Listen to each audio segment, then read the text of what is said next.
more than I had before. Something more than wealth or fame. He gave me something worth living for. Life was shattered and hope was gone, crushing the load that I bore. Then out of the depths I cried, oh God, give me something worth living for. Something more than my yesterdays, more than I had before.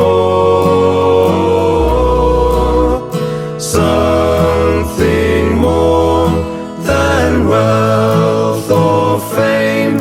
He gave me something worth living for. There was life at its lowest ebb. Who could heal and restore? Then he came and mended my broken heart. He gave me something worth living for. Something more than my yesterdays, more than I had before.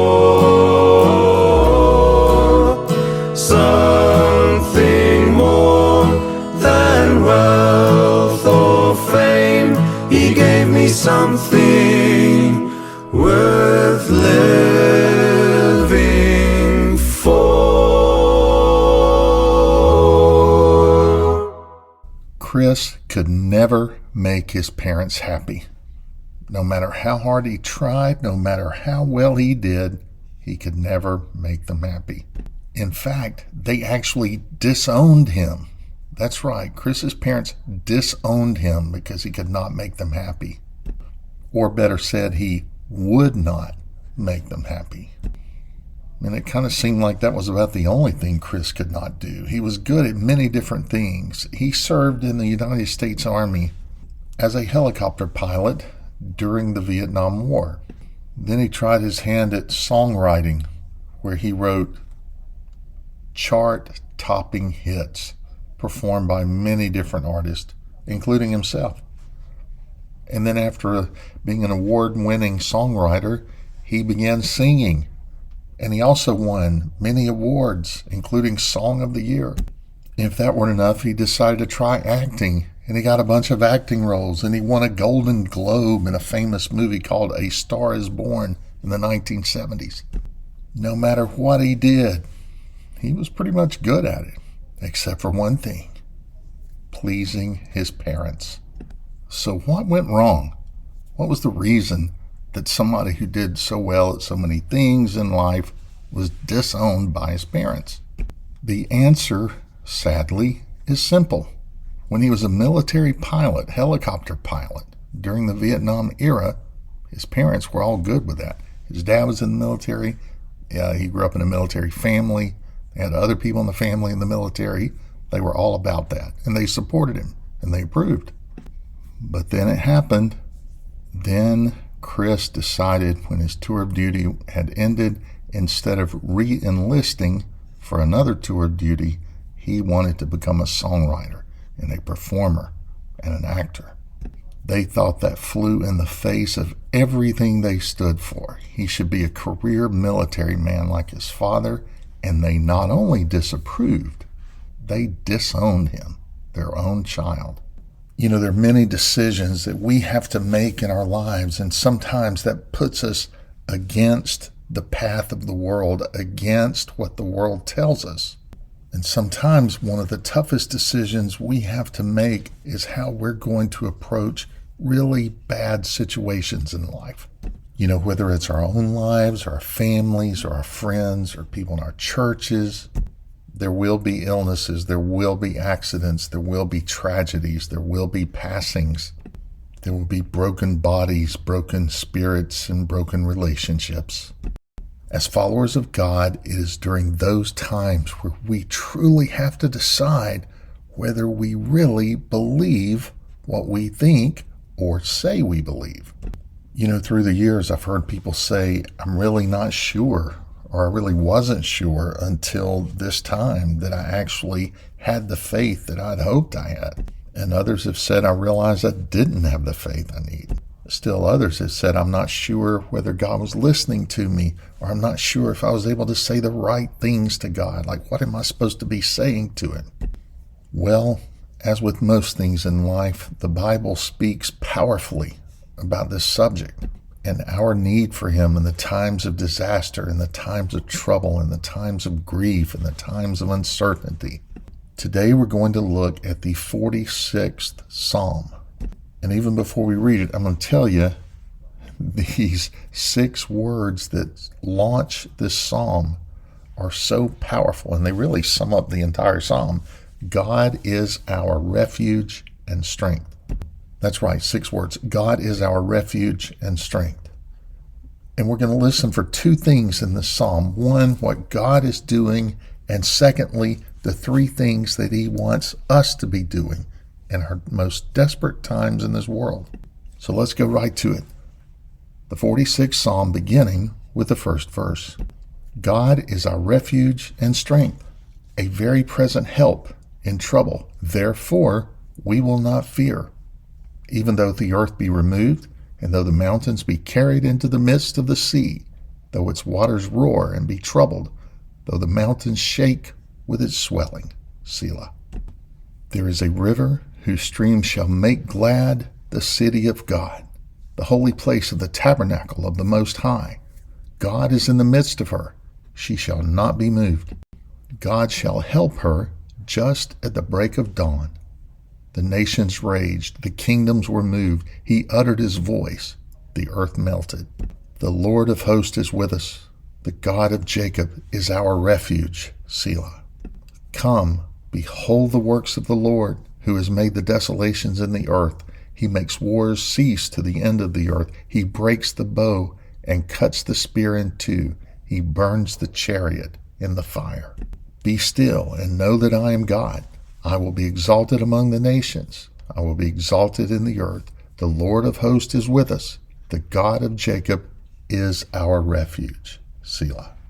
So how does this psalm help us? I mean, this is about God doing a bunch of really mighty and powerful things, as God typically does. But how does that help us in our approach to some of life's most seemingly hopeless situations?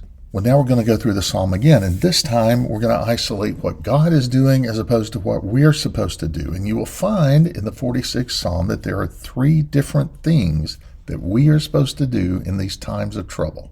And this is how we approach these most difficult times in life. Verse 1, God is our refuge and strength, a very present help in trouble. Now here it comes. Here's our first responsibility in the most desperate times of life, the beginning of verse 2. Therefore, we will not fear. That's it. That's our first responsibility. Because God is our refuge and strength, a very present help in trouble, therefore, we will not fear. Even though the earth be removed, and though the mountains be carried into the midst of the sea, though its waters roar and be troubled, though the mountains shake with its swelling. So we see the threats and we see our responsibility, our first one, that we will not fear because God is our refuge and strength. And now we go to verse 4. And here we see God's protection in action. There's a river whose streams shall make glad the city of God, the holy place in the tabernacle of the Most High. God is in the midst of her. She shall not be moved. God shall help her just at the break of dawn. The nations raged. The kingdoms were moved. He uttered His voice. The earth melted. The Lord of hosts is with us. The God of Jacob is our refuge. Okay, now in verse 8, we're going to see our second responsibility in times of trouble. At the beginning of verse 2, we saw, therefore we will not fear. And now we're in verse 8. Come, behold the works of the Lord. Let's think about that for a second. First of all, we agree that we will not fear because God is our refuge and strength. And the second thing we do is actually behold the works of the Lord. What does that mean?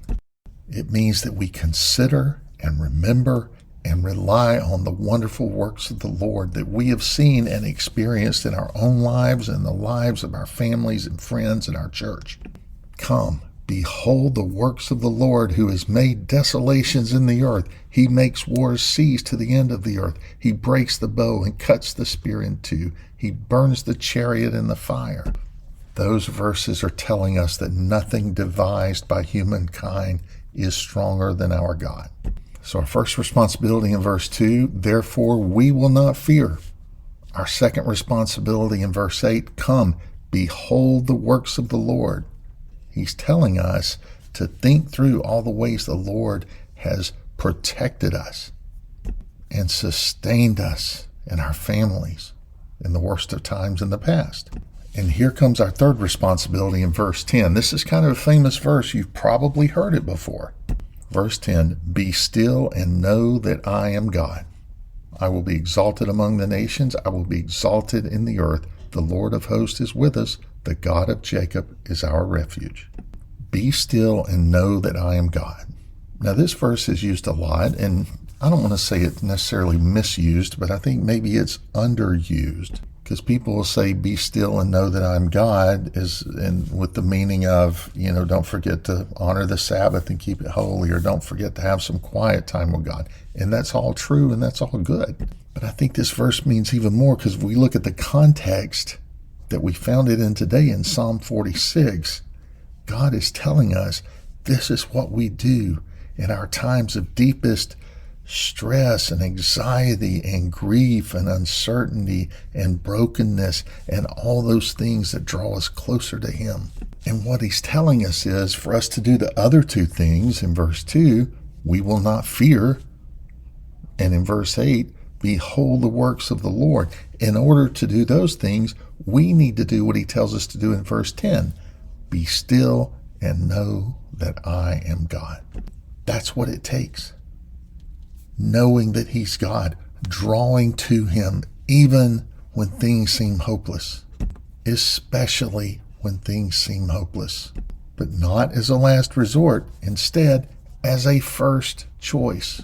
I mean, really, isn't this wonderful? All these things that God is doing to protect us and to defend us, and we only have three responsibilities.